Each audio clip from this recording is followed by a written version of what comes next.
And as I start to talk, I want to pay my respect to the leader of NDP and Jack Layton. I had the privilege of knowing him after I ran for NDP last time more closely, and it's one of the individuals who actually inspired me in terms of how Canadian politics, there are gems who could actually do politics differently. An activist who can also be grassroots activist, a person who can actually be on the grassroots and understand what's going on and also be a politician and leader of a federal party. And that's the kind of example Jack Layton set up. And as I said in my previous speeches, we have heard, we've seen many politicians, and Jack Layton will be remembered as a politician who cared about the community, but also as a politician who the community cared about. The amount of memorials, the amount of tributes that happen makes it seem like we've been missing politicians like this. People have been yearning for a politician like this, and when they saw somebody, they gravitated to somebody. Unfortunately, we lost him way too soon. But that just sets an example to people who want to be in politics. If you want to do politics, that's the way to do it. Because your funeral, Jack Layton, your funeral was massive than any other politician's funeral, because even though you were not the Prime Minister of the country, you got the tribute from the community that is much higher than the highest politician of the land in terms of office bearing. So that sets the tone. And Jack Layton is somebody who actually took controversial stance when people were not all fond of. Whether it be the LGBT community's rights,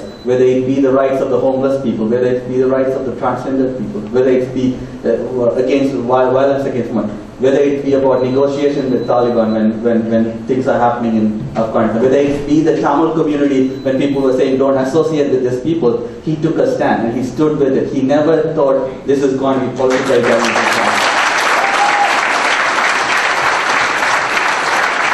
And that's where I continue to draw inspiration to say that I don't intend to step away from my stand on social and economic justice, and that's why I'm in politics. That's the foundation. I'm an activist first and politician second, so I will always be in the path of social and economic justice.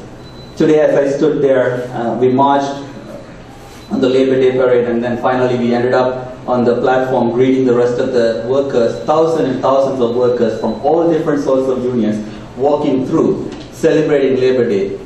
Thousands and thousands of workers. And we talk about economic recession and protecting the economy. If the economy needs to be protected, it's the workers and their jobs and their security of the jobs that needs to be protected. That's the real economy, not the corporations. The real economy is protection of our jobs.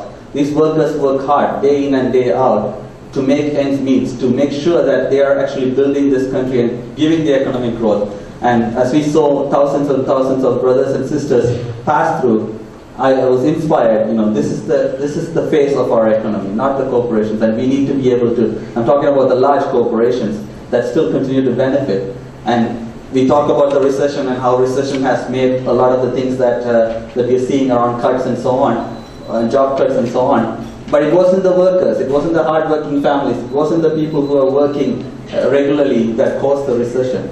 And unfortunately, they are having to pay for it.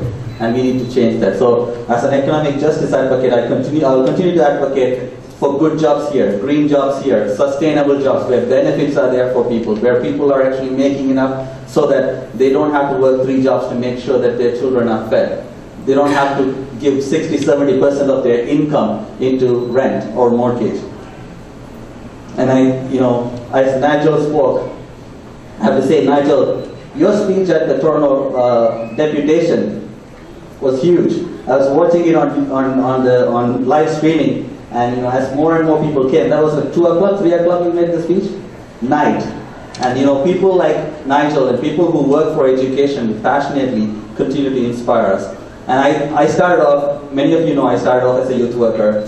When I started as a youth worker, many young people who were falling through the cracks, being pushed out of the school system, came to me asking for support, and I thought, I'm meeting young people when it's kind of late to help. I still helped, but I thought, why don't I enter the school system and try to change something? And I go and study for my Bachelor of Education, get my degree, and I go into Teachers College, and teachers are doing a wonderful job, but the climate in which teachers are asked to operate is awful. The kind of restriction, the kind of curriculum pushing, the kind of environment that's being set for teachers to operate in is awful. So as a teacher, I said, I came in to make changes so that I don't have to deal with young people who, when they have gone off track, but I'm being limited in how much I can do for young people in the schools. So I thought I'll go into becoming a trustee and see if I could change things as a trustee at a policy level. And what happens there, trustees were full-time before, they changed it to part-time, they made it into a rubber stamp kind of activity, and trustees are now being restricted in a way that their role is very limited. But at the same time, you could make a difference in the community, but again, at the next level. So here I am running for MPP to see what is the highest possible way to influence education policy. And I'm hoping in the NDP government, I'll have a role in the Ministry of Education and clean it all up so that our young people can forever say, we have the best education system. You can call me crazy. You can call me crazy for jumping. You can call me ambitious. But as Jack Layton said, don't let anybody tell you it cannot be done. I will be there. October 6th. NDP will form government. I will be there in the Ministry of Education, some role in the Ministry of Education to make sure that our young people are not given the bad end of the stick. Our young people who need ESL support are getting support. Our young people who need special needs support are getting support. Our extracurricular activities are diverse enough so that it's not just one sport or one kind of activity or one kind of dance or one kind of language that's being taught.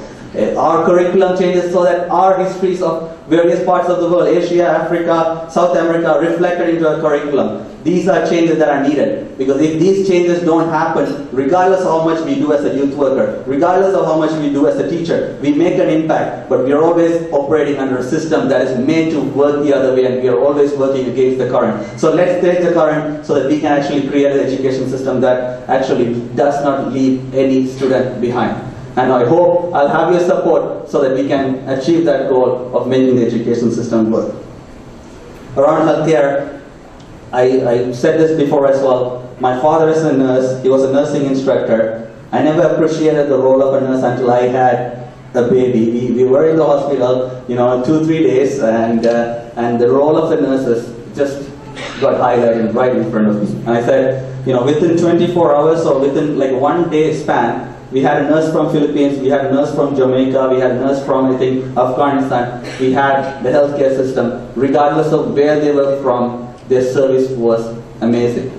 They were hardworking, they were dedicated, and I was wondering, this is the healthcare system that we need to protect. The healthcare system that brings talent from all the places, accept their credentials for who they are, and make sure that they are part of the system, and also make sure it's public so that my size of the wallet does not determine what kind of support I get in the hospital. So I have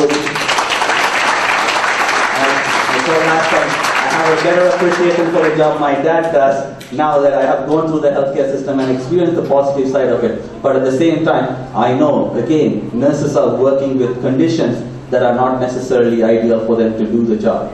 But despite that, they are making sure that whoever comes through get the best out of the system. Tommy Douglas, an NDP pioneer, fought for the system to be public. One of the things we can proudly say in Canada, that we don't have to go from being okay to being really poor just because we cannot afford the treatment for our sickness. That is the protection that we have in this country. We have to do everything in our way possible to make sure our healthcare system stays public and our healthcare system stays at the quality that we need to have. So definitely we need to improve on so many things like wait times and so on, but at the core of it, we need to make sure that everybody has access to it. And many of us came as newcomers and immigrants here, and if there was a system that was not public for healthcare, how much struggle and how much difficulties we would have faced. It's not just about us, where we are. It's also we need to look back at where we were, and we also need to look at who is going to come and how do we support those new people coming in, because we got the benefit of something we need to protect and we need to improve on. I want to finish off. I don't want to take too long because I always get to speak last because, they say the man of the hour comes last, but it is also right before the dinner. So I don't want to take up too much time. And, tomorrow is school starting, a lot of excitement. But I want to say, there's something happening in Ontario. There's something that happened in all over Canada. In Ontario, people are warming up to having an alternative, a party that genuinely speaks for their issues. People are realizing NDP is the only party that's genuine. NDP is the only party that's talking about issues directly. NDP is the only party that is reflective of the needs of the working communities. And a majority of us are, regardless whether we are small business owners, whether we have 50 employees, 40 employees, we are all in it together. Except the corporations that are getting multi-million-dollar multinational corporations that are getting great, many of us, regardless of our size of a business, we are still struggling. So we need to be in it together. We don't want anybody telling people who live in housing are the problem, we are in a co-op, we are not a problem. Or we own houses, we are, the people in the apartments are the problem. Or people living in this neighborhood are the problem. Or people of this color is the problem. That is dividing us. That is dividing us so that somebody else can rule over us. So we should be able to make sure that we come together, and that is what is happening in NDP. Today we saw candidates. If all of us win, we make many history. I think we have a black woman in Scarborough Center who's going to be second. We have a possibility of having the first Filipino MPP in Queen's Park. We have a possibility of having the first Korean MPP in Scarborough Agent Court. And of course, we have a possibility of having the first Tamil MPP at Queen's Park. We have been outside Queen's Park so many times. It's about time we get inside Queen's Park, I think.